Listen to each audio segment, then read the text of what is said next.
Hey everybody, welcome back to football weekend in the NFL. It's a big thing around the other 31 training camps, but none bigger than here. We're a nice turnout for practice 4 that wraps up week 1 of training camp. Jeff Joniak, Tom Thayer, good to be with you, and joined by fourth-year tight end Cole Kmet.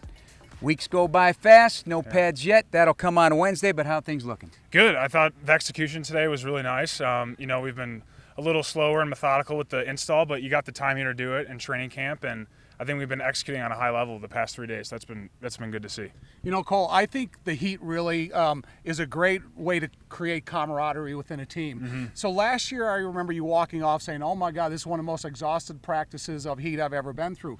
You had a couple hot days at the beginning. How does that resonate in the locker room in terms of the conversation, the camaraderie, everybody being able to get together? Yeah, well, I think it's good because you got to lock in when you're hot and you're tired. Right. So at the end of these practices, you really got to lock in on your assignment. So I think it's good for us. We got going to be some early hot games, it looks like, in September in Tampa and then in Kansas City. It's going to be hot and muggy down there. So these are good for us right now to kind of get acclimated to that weather and, being able to execute in the warmth. One thing I noticed already in this first week, a lot of energy, a lot of yelling, a lot of big plays on both sides of the ball, and that's a sure sign that everybody's dialed in. They love playing. Mm-hmm. How do you feel about that? Do you feel that just this second year in the system is beneficial to everybody involved and the new guys coming in are fitting in nicely? Yeah, it's been great. I think I was talking to Luke the other day, just when you know what's going on and you don't have to worry about what route you're running exactly on a play, but you can go into more of the details of how you want to run your route and how to execute it versus what coverage. So that's been great, and you get to kind of play with some things here in camp and in practice, and that's what it's for. So been a lot of fun, and obviously the new additions have been great as well. All right, let me shrink the field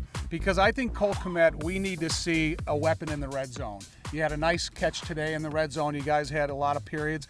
So how does that communication go to get more involved in the red zone? Is it you to have conversations with Justin, or is it just the matter of the right play being called at the right time? Yeah, I think a little bit of both. I think we're working some things here. I think what you saw, in the middle of the season last year and towards the end is being able to do a lot of stuff off of our run game. So Right. And that's where the tight ends come into play. Whether you're running a power play and then I'm leaking out on the outside or things like that. So those are things kind of a combo. And Jim Dre has been awesome actually dialing up some plays, giving Right. it to Luke, and he definitely tries to push it through Congress to get the tight ends the ball. So have you taken a snap yet during training camp? No, last year you took a snap. Yeah. Haven't done that yet. I think that's coming up. Hopefully, an install 4 or 5. Good. I'm We're looking excited forward to to. see Yeah, it, I want yeah. to see that. I need that in. I forgot about your baseball playing days, but you were throwing lefty, and I didn't know you were a southpaw. Well, don't tell everybody that because you don't need to let everyone know that. That's You're the throwing- surprise. I'll you're roll out to the throwing. left. They're gonna be like, "What the hell?" And it's a lefty throw.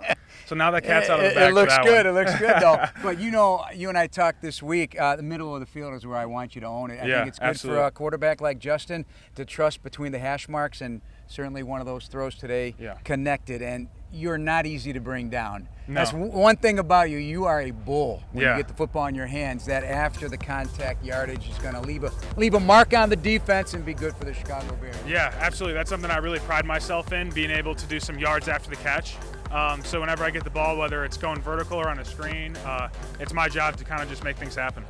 That sound is the offensive line running sprints, which is good to hear that power. Heavy feet, right? Yes. When you think about the development, Jeff at 4th year, that's an experienced guy nowadays in the NFL. But when you see these Darnell Wrights and the young rookies coming into camp wide-eyed and everything, do they seem young to you? No, because a lot of them are actually still pretty close to my age, Right. which is kind of crazy. So they don't seem too young. I guess I always felt super young when I came in, but a lot of these guys, they come in with a lot of experience in college, and Darnell, I think, speaking of Darnell, just done a great job of knowing his assignment and all those things. Have to help him out here and there, but for a rookie doing what he's doing right now, really impressed. Did you feel old walking around a college campus when you were finishing school? A little bit. I that was a little I did bit. the same thing. Yeah, I was a little out of age there. I still blended in a little bit, but definitely a little old. 50-catch season a year ago. More importantly, 7 touchdowns. I'm expecting that number to rise when the Bears offense become a multi-dimensional weapon against the NFL this season. Thanks for joining us. Yep, thanks, guys. Cole Kmet. For Tom Thayer, I'm Jeff Joniak. Hey, welcome back to football, everybody. Talk to you later.